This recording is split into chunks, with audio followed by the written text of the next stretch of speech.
네. 안녕하세요, 스님. 네. 질문할 기회를 가지게 돼서 너무 감사합니다. 작년에 경전반 공부를 하면서 진리로서의 불교를 제대로 접할 수 있었습니다. 그런데 이제 그 전까지는 간절한 마음을 가지고 임했던 천도제 같은 종교로서의 불교 의식들이 이제는 어쩐지 좀 퇴색돼서 다가오고 간절한 마음이 덜합니다. 그래서 이런 저의 마음의 변화가 좀 혼돈스러운데 이 마음을 어떻게 하면 좋을까요? 그래서 스님의 가르침을 듣고 싶습니다. 네. 불교에는 이제 현실에서는 세 가지 불교가 있다. 그것이 종교로서의 불교. 종교로서의 불교의 가장 이 바탕은 믿음입니다. 믿음. 그다음에 두 번째, 철학으로서의 불교. 이것의 가장 중요한 것은 이해입니다. 이해. 그 교리, 그 체계, 논리 체계를 이해해야 돼요. 그러니까 종교로서의 불교는 주로 절에 가서 이제 많이 행해지고 있죠. 이 종교로서의 불교는 이제 대중의 관심은 두 가지입니다. 하나는 현실에 내가 겪고 있는 어려움을 좀 극복하는데 좀 힘 있는 사람의 도움을 요청하는 이걸 갖다가 현세 구복이라 그래요. 그리고 두 번째, 내가 죽고 나서 나든 누구든 죽고 나서 좀 좋은 데 가서 살았으면 좋겠다는 이건 이제 미래 구복이죠. 내생을 이제 기원하는 거예요. 이 종교는 크게 역할이 두 가지입니다. 그럼 철학으로서의 불교는 이렇게 심오한 사상, 논리입니다. 이건 주로 동국대 학교에서 학사 과정이 있고, 석사 과정이 있고, 박사 과정이 있고, 또 뭐 이런 성가대학에서 이렇게 배우는 거. 이게 이제 학문으로서의 불교다. 이렇게 말할 수 있고, 여기는 내가 머리가 명색하고 그 논리를 잘 기억하고 이해해야 한다. 그러나 종교로서의 불교는 뭐 그런 머리가 명석하고 이런 게 중요한 게 아니에요. 그것을 믿고 행하는 게 중요하다. 믿는 게 중요하다. 그래서 보통 이 둘은 굉장히 모순관계에 있어요. 그러니까 청년들이 불교 교리를 너무 배워버리면 믿음이 없어지고, 할머니들은 믿음은 굉장히 있는데 불교를 논리적으로 전혀 몰라요. 뭐 불교의 교주가 서가모니 부처님인지 아미타 부처님인지도 모르는 사람이 30%가 된대요. 불교의 교주가 누구냐 하면 아미타불이다 이렇게 말하는 사람들이. 근데 그분들한테는 교주가 서가모니든 뭐 아미타불이든 그 별로 중요한 문제가 아니잖아요. 그래서 이제 교리를 너무 이해를 하면 믿음이 신심이 없다 이래 말하고, 신심 있는 여성 불자들은 너무 불교를 잘 모른다 또 이렇게 표현을 하거든요. 근데 우리는 그래도 이거 두 가지만 있어요. 그 다음에 주로 믿음의 불교, 종교로서의 불교에 있다가 불교 신자가 불교도 모르고 되나? 그래 불교를 알아야 된다. 그러니까 불교대학에 다니고 한때 유행했거든요. 이게 이제 교리체계, 논리체계를 이해하는 거다. 이런 얘기. 근데 믿음으로서의 불교나 철학으로서의 불교를 가지고는 내 괴로움이 해결이 잘 안 돼요. 아이가 학교를 안 간다. 남편이 뭐 바람을 피웠다. 이러면 믿음으로서의 불교는 아이가 학교에 가야 되고 남편이 나만 쳐다봐야 되고, 그게 내 뜻대로 안 되니까 부처님께 간절하게 길어서 어떻게 좀 바꿔달라고 하는 거고, 철학으로서의 불교는 뭐 철학 불교 해봐야 이런 문제에 부딪히면 감정은 그대로 일어나는 거다. 그럼 수행으로서의 불교라는 것은 바로 이런 경우에 나에게 화가 나거나 괴로움이 일어난다면 왜 화가 나고 괴롭지 하고 그 원인을 알아차려서 자, 그 원인을 알아차릴 때 그런 원인을 알아차리는 자, 그것이 나중에 변해가 뭐다? 교리체계가 된 게 있다. 이렇게 볼 수 있죠. 그래서 그 괴로움으로부터 벗어나는 삶이다. 그래서 이것은 실천이 중요하고 즉 행이 중요하다.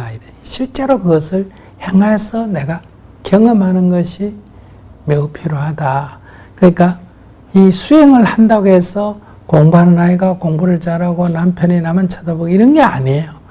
그러니까 아이가 공부를 하든 공부를 안 하든 남편이만 나만 쳐다보든 딴 사람 쳐다보든 그런 거에 구애받지 않고 내 마음의 평정심을 유지하는 게 수행으로서의 불교다. 이런 얘기예요. 그러니까 뭐 저희 정토에서는 이 셋 중에 수행으로서의 불교에 좀 비중을 많이 두고 중심을 두고 있다. 그래서 수행 공동체 정토회다. 이렇게 창립을 한 거란 말이에요.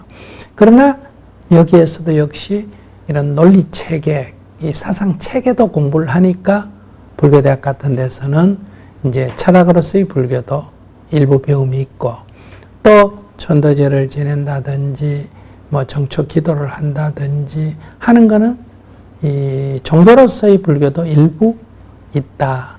그러니까 일반적인 종교로서의 불교가 대부분이고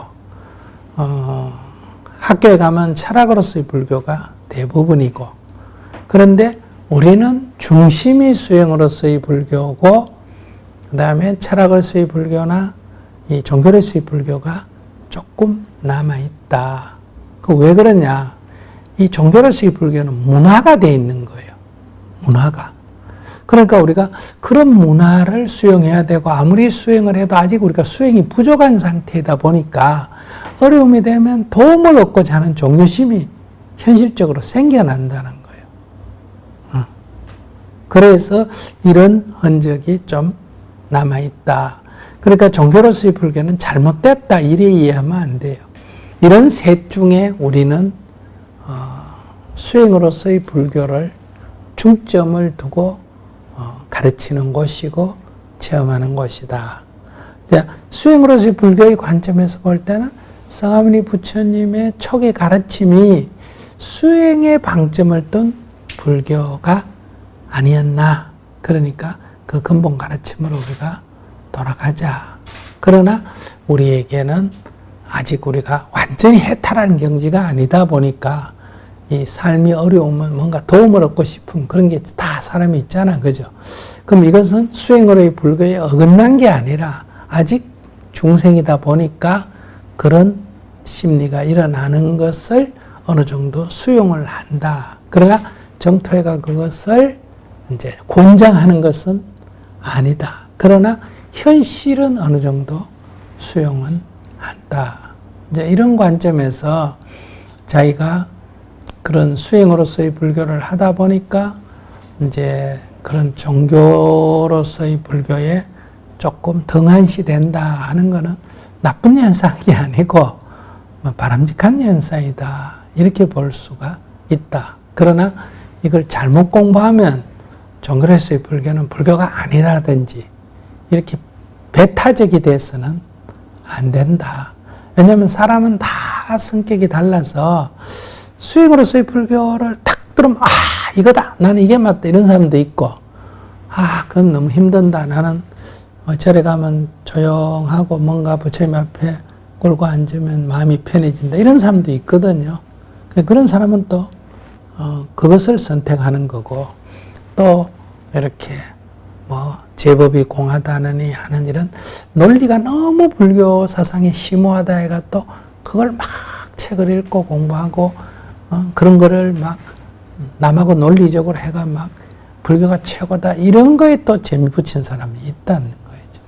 그러니까 그거를 우리가 탓할 필요는 없다. 그래서 다만 정토에는 다른 것을 배타는 게 아니라 우리는 그 중에 여기에 방점을 두고 있다. 축구가 최고고 농구는 잘못됐다가 아니라 운동기구 중에 농구도 있고 축구도 있고 배구도 있는데 우리는 주로 축구를 중심으로 해서 동호회를 모았다. 가끔 가다가 뭐 배구 한 게임 하자 해서 할 수도 있지만은 우리의 주 목표는 수행으로서의 불교다. 이런 관점에서 보시고요. 그러다 보니까 당연히 저는 배구도 하고 배구도 좋아했는데 맨 요즘 모여가 축구만 하다 보니 어때요? 뭐 배구가 좀 뭐 시들해졌다. 좋아하는 게. 뭐 그게 너무나 자연스러운 거지. 그게 이상한 게 아니다. 우리가 이 사람도 좋아하고 이 사람 좋아하다가 저 사람 좋아하다 보면 이 사람하고 좀 시들해지는 게 뭐 배신이 아니라 그 자연스러움이다. 음식도 마찬가지로 저는 이거밖에 좋아했는데 저쪽 거를 새로 먹어보니 맛있어. 그거 먹다 보니 이쪽 식당에 안 간다. 저는 뭐 중국집에 잘 가다가 요새 피자 즐겨 먹다 보니 중국집에 좀 덜 가게 된다. 그건 이상한 게 아니다는 거예요. 그런 관점에서 이해하시면 돼요. 네.